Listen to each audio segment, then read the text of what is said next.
Hello and welcome to Coaches Weekly. I'm Jim Egan along with head cross-country coach Dave Risch. And today we are looking back on the Benedictine Invitational this past Friday at St. James Farm in Warrenville. And Dave, let's start by talking about the women's side. It's been an interesting story that the last couple weeks especially, you get many more of your young runners able to step up and really make an impression. Now, this past week, you were without two of your top runners in Lisa Lubin and Crystal Holden, and of course Danielle McCormick is still kind of getting back into form. This was only her second meet since she came back, but again, you had some runners that kind of like really did well in their spot and gained some points for the Cougars. Yeah, most definitely. Danielle ran well for us, but again, it was her second race, but she was only about 40 to 50 seconds off of her all-time PR, which for her second race was really quite good. Not having Lisa, you're right, that was a little bit of a setback for us, as well as Crystal. They've both been kind of in our top four all season. But they had good reasons why they weren't there, so we understood that and definitely missed them. And hopefully we'll have Lisa back. She's had kind of an ankle issue. She had sprained her ankle, and we're kind of hoping that through rehab and such that she can kind of get back maybe a week or so before conference and be able to race at conference. But yeah, we had a lot of young ladies step up. I think we had a total of 6 or 7 PRs total on the women's side. So that was really, really huge. And one of our seniors, Ashley Martinez, who's been running great all season, she set an all-time PR by 4 seconds. So we were really proud of her. And with Ashley, it's just tremendous workouts during the summer, I guess. And, that was a big factor, yeah. Yeah. She's really saved her best for this senior year. She has, yeah. She really worked out well throughout the summer and was really sticking to her workout routine and her workout plan. And it just made a significant difference. I mean, just right away when she came in, you knew that she'd been running well all summer. And it's really carried over into the season. All right, now let's move on to the men.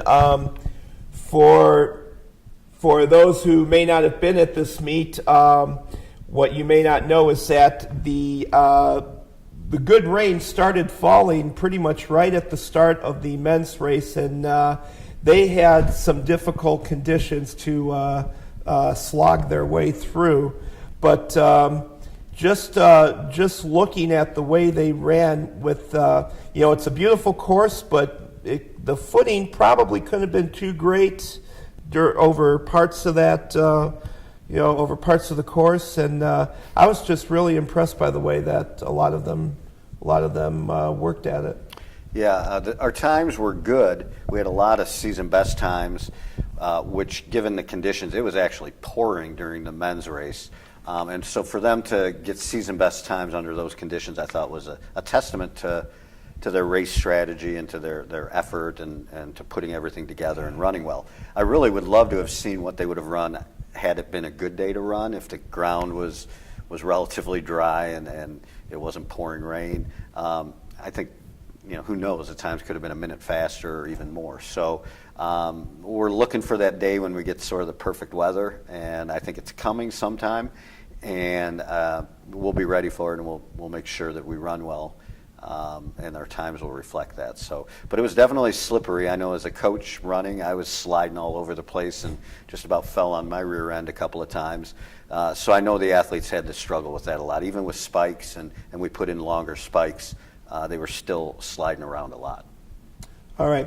Now this Saturday is a little different situation now.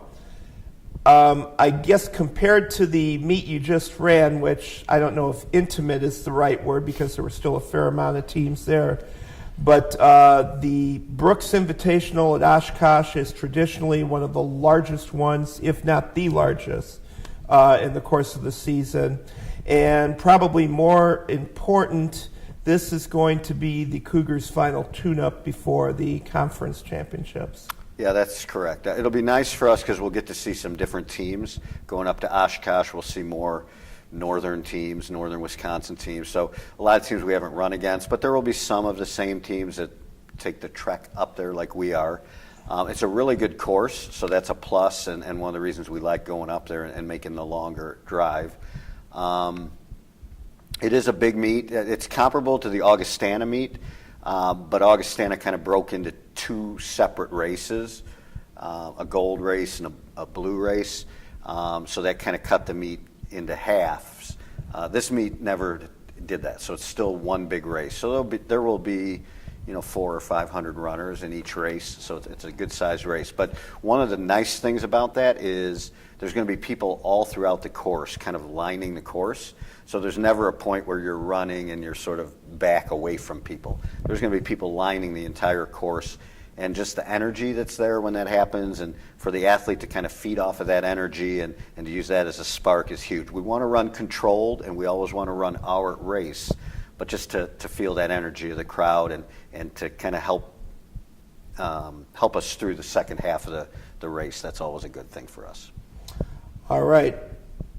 Best of luck to your runners on Saturday. Let's hope for a real nice weather day and some good results. As again, that conference meet is coming up in just a few weeks, and chance to build some momentum going in. We'll be ready for it. All right, go Cougars. All right, Cougars at Brooks Invitational in Oshkosh this Saturday. For head coach Dave Risch, this is Jim Egan, thanking you for watching Coaches Weekly.